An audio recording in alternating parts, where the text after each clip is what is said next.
Hey, good evening and welcome. Apparently it's just over after 9 p.m. South African time. Mark and I are both in hoodies. We've had quite a day, that would be fair to say. And I've managed to lose the tripod stand for the camera, for the iPhone, and Mark walked back in the door 36 seconds ago. Bloody read my nose. It's cold outside. Look, he's cold outside. Let's close the window. And yeah. So, how are you today? How's your day been? What have you been up to? Let us know what you've been up to today in the comments below. What have your wins been? What have your struggles been? What do you want us to talk about next? What more information do you want from us to take your business forward, your life forward, your career forward, your performance, or just generally disrupt the world? Like it. Because you can. We're kind of into disruption at the moment. I feel quite disruptive. So, tonight we want to have a chat with you about dishonesty in business. What it is, how to recognise it, why it comes about, and how possibly all of us are dishonest in business at some point in time. Yeah, I've just, the reason it's come up, I've just started reading a book by Dan Ariely about the truth behind dishonesty. So what he starts off in the book talking about an experiment, and the experiment is you fill out a matrix, math solutions, and first of all they do a control group. So they hand their paper into the marker marks it, they get amount of money per correct answer. Yep. That's a control group, so that gives you the number. Mm-hmm. What they then do is they give another group which says, right, do the test, and they say at the end of the test, add up your own score, shred the piece of paper, and tell us what the answer is. And then tell us how many you've got. And what they found in the control group was the control group said they got 4 right. Guess how many in the shredding group? Double it. No, 6. They still cheated. And what was interesting in some of the experiments was when they've changed the monetary value, it didn't exponentially go up that much, but they still cheated. They're still dishonest. And again, it's interesting in terms of the questions around dishonesty and what makes you dishonest, why are you dishonest. So let's use another example where you're late for a meeting. Okay. And why are you late for the meeting? Okay, we don't go into that to start off with. But let's just say you're late for a meeting and you have no parking.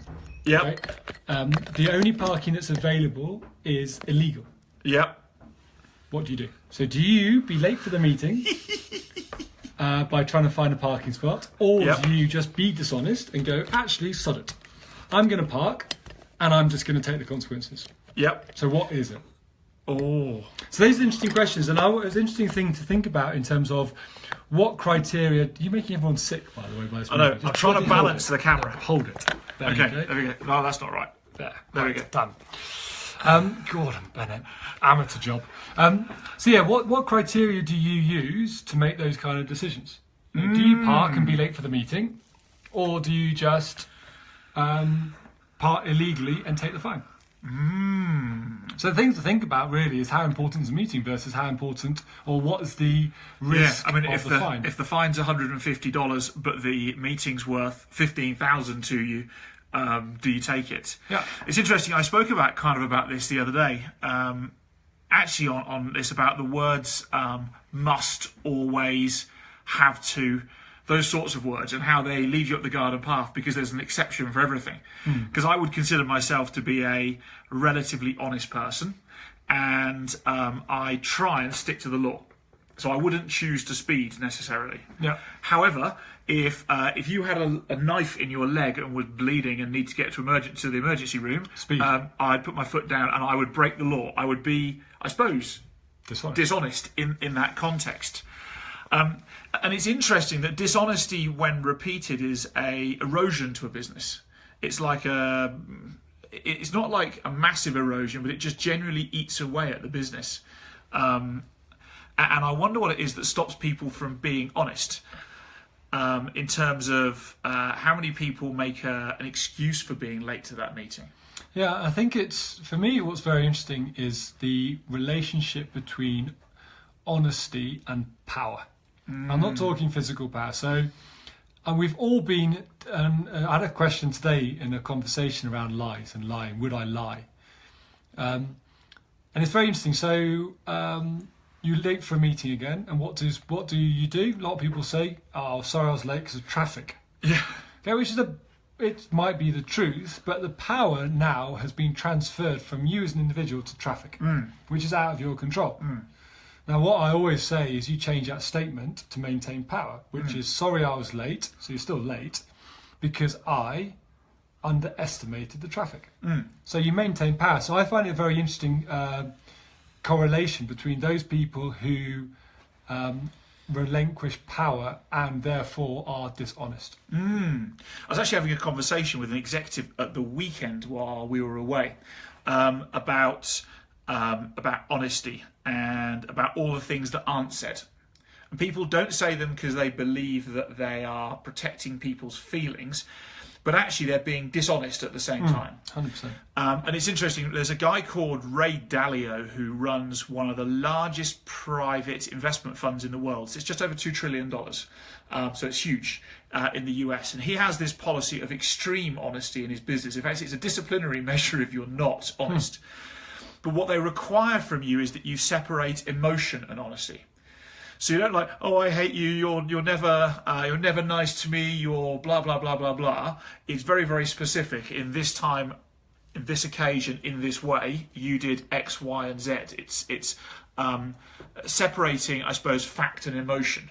And it is interesting when you separate fact and emotion and just stick to the fact. You can be honest, and people can't really argue with you about it or even dismiss it because it's factual. But the only challenge you have there is it's factual through your eyes. So that's your truth. It is your truth, yes. So the challenge you always have in there. So if we take that now into a personal relationship point of view, where we've all had those things where you get in arguments with a partner, and what you end up arguing over is your version of a truth versus their version of truth.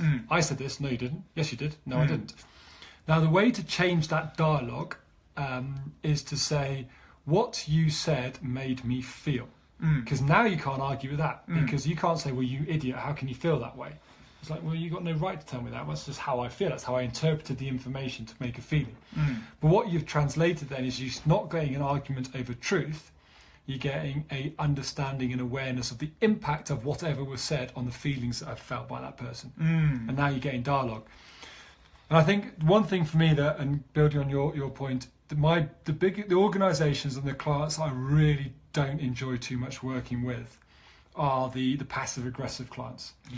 The ones who say, yeah, I'll do it, and then nod and nice to your face, and then behind your back. And they will not do anything. And it's just like, why are you wasting everyone's time? That's a key marker of a business that will decline in size of both quantity and quality of purchasing. That's one of the key low performance markers. Yeah, definitely. Is that yes, I'll do it, and then never actually do it, or stab you in the back behind, or whatever it might be, that passive aggressiveness. Yeah, and it's an interesting thing to call out again, and I now call out passive aggressive.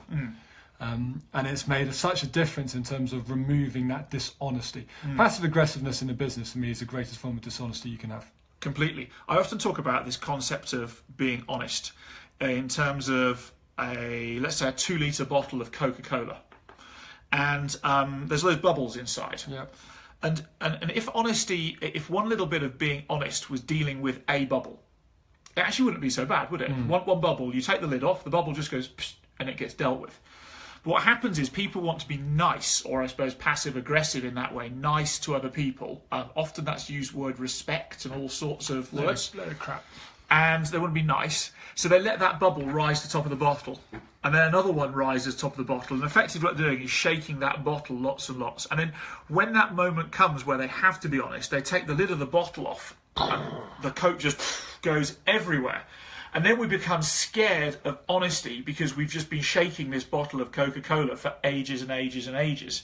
And we hide behind these words of respect, or it's not the right time and it's not the right place, or all those feeble excuses, basically. Feeble excuses.